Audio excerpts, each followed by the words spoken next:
It's another beautiful day out here on the big lake, and today it's all about the jigs. I'm going to give you all my tips and hacks for winter jig fishing. Stick around.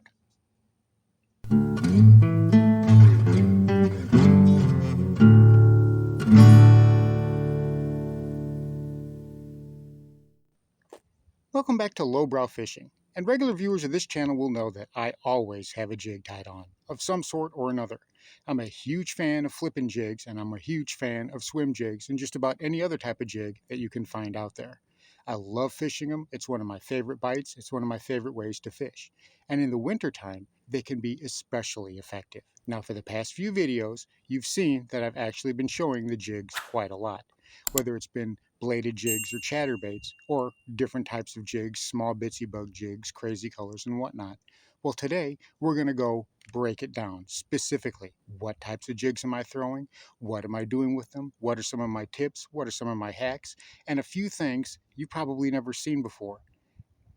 Because when it comes down to it, we want to give those fish something that they haven't seen, especially on a pressured body of water, which this one still is, even though it's in the middle of December. So let's head out on the water, and I will show you some of my favorite retrieves and some of my favorite ways to fish different jigs. It is another beautiful day out here at the big lake, and today is all about the jig fishing. You can see that the water is steadily getting lower and lower as they bring this lake further on drawdown. Pretty soon, all of this is going to be bank exposed. We'll be able to walk all of it. But right now, we're going to start out with a variation of the old wacky jig. You see that? Also the stupid jig. This is actually a swim jig that I've taken the skirt off of, and I have a trick worm, a Zoom trick worm that I've got wacky rigged on there. This water's pretty clear, and I kind of wanted to go with something white today. We have all kinds of different jig styles and presentations tied on, but today is all about the jig. Now this is something else I like to do from time to time. I've got a little Kitech 3.3 swim impact on the back of this. This is a swim jig head. Again, like I said, we're fishing dense hydrilla, so a regular swim bait head is not going to work. So we could treat that a lot like we would just a regular swim bait. But now we've got that swim jig head in there, and that'll actually come through the hydrilla a lot more effectively, a lot more cleanly. Oh, that looks good. When it comes to fishing this thing, there's a couple different presentations, a couple different retrieves that I like to do. Let's cast it way out there. And we're going to kind of let it sit down just a little bit. And I can keep my rod tip pretty low and just crank and pause, and just kind of slow rolling it in, giving a few pauses. You can pop it up every once in a while, but we're not getting in any hurry, and we can feel it come through that hydrilla. It comes through there nice and clean. Just keep that rod tip down, nice and slow, and we're coming right through there. And you can see that I've got, I'm barely moving that handle. That's one of the ways I like to do it. Another way I like to do it is I like to let my rod sweep and then reel in that slack, and then sweep and then reel in that slack, like we're fishing a crankbait. It's a very effective way for fishing multiple different types of baits, but any type of swimming bait. I use this for liftless cranks, I use this for chatterbaits, I use this, well, for swim jigs. And it pulls it up and then lets it fall. And then I'm letting my rod tip do the action part. And you can vary it. You can a little bit and then reel it in, a little bit and then reel it in, a little bit and then reel it in. I mean, that all works pretty good too.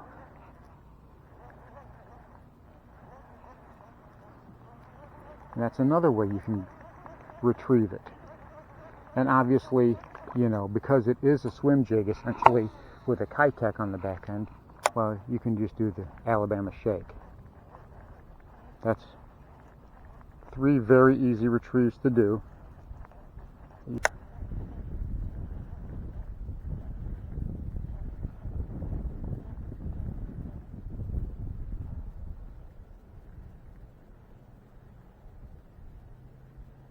slow rolling that thing. Oh, that breeze feels good. December 7th, and it is hot, hot, hot out here. I'm sweating my backside off. Welcome to South Mississippi, kids.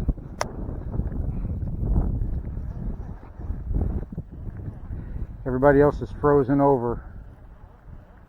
It's got to be 85 degrees out here or more.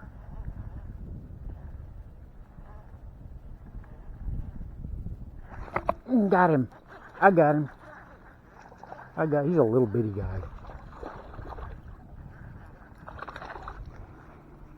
It's not bad. It's not bad. He choked it though. He choked it. And that's boy, he went after that thing too. There we go. All right. 3/4 of a pound. Around there. Not a bad little fish, but we caught him just slow rolling that Kitech, and I felt him go after it. Nice little fish.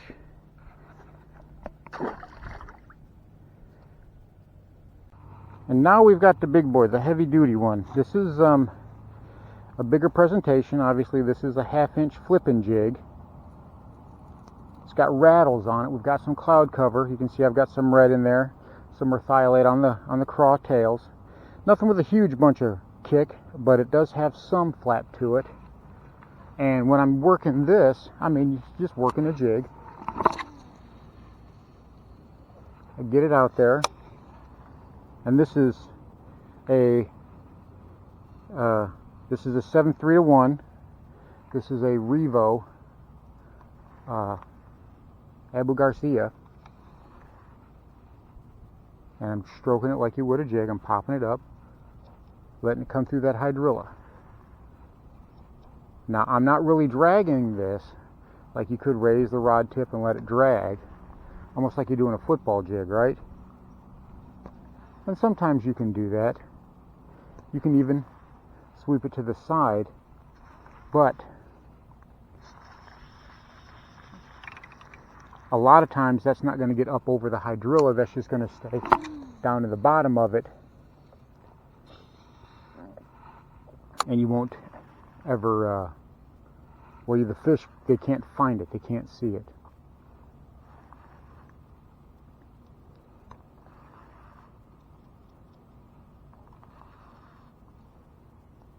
So I'm just kind of working this. This is my retrieve this is your standard jig retrieve.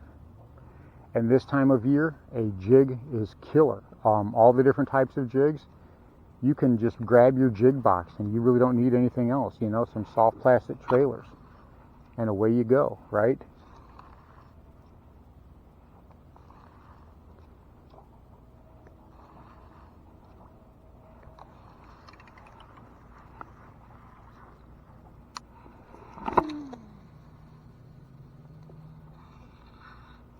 Kind of let that pull out a little bit.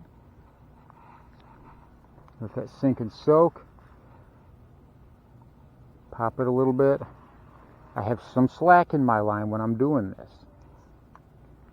Not a whole lot, but I'm not trying to really just impart a whole bunch of action on that jig. But I do want to pop it up a good bit where those fish can see it. And then I'm letting it go right back down. And then I pop it up and I let it go right back down. And I'm watching my line.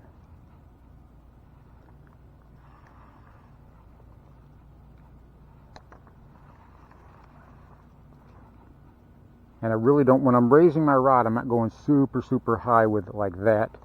I'm actually trying to not go more than like 10 or 11 o'clock, because I want to be able to have room to do a hook set if I need to. If you have your rod too high, you won't be able to do a proper hook set, and you'll end up, well, the fish will end up being, if you do get a bite, that fish will get off. And this is a 7.3 heavy power. It's got a little softer tip on it. I've got 50-pound braid on it.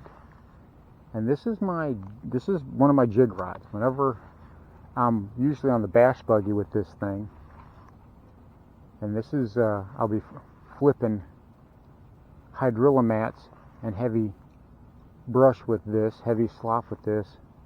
And this is my veg setup. Whenever I'm fishing vegetation, I don't normally fish wood with this because braid has a tendency to saw into that wood. Because braid has a tendency to saw into the wood, and that's not what you want.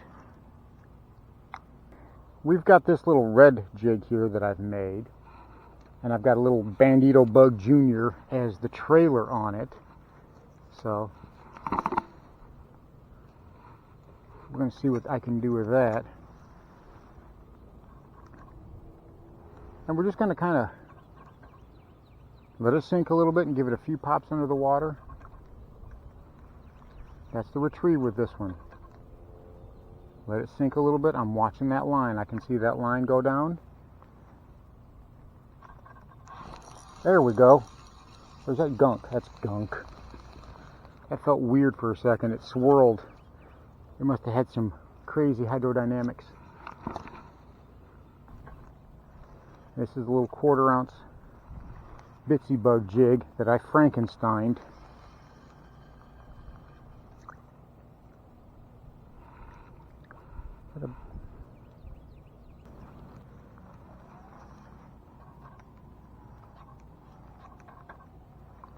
Just kind of giving it little pops. You see that I'm working it on a slack line pretty good. And I'm just popping that slack out of there, just giving it a quick pop.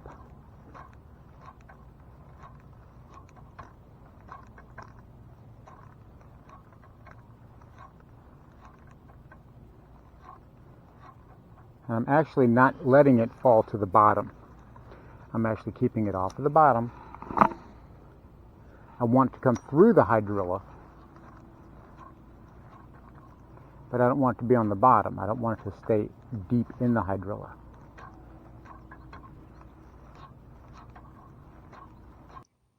So there you have it. Jigs can be the most versatile tools that you have in your arsenal. And now is a great time to get out on the lake and learn how to use them, especially if you don't have any confidence in them. Now that it's time to fish things a little bit slower and fish things a little bit more methodically, a jig can really shine. And once you learn how to get confidence in a jig, well, you just never go back. Thanks for watching Lowbrow Fishing. We'll catch you in the next one.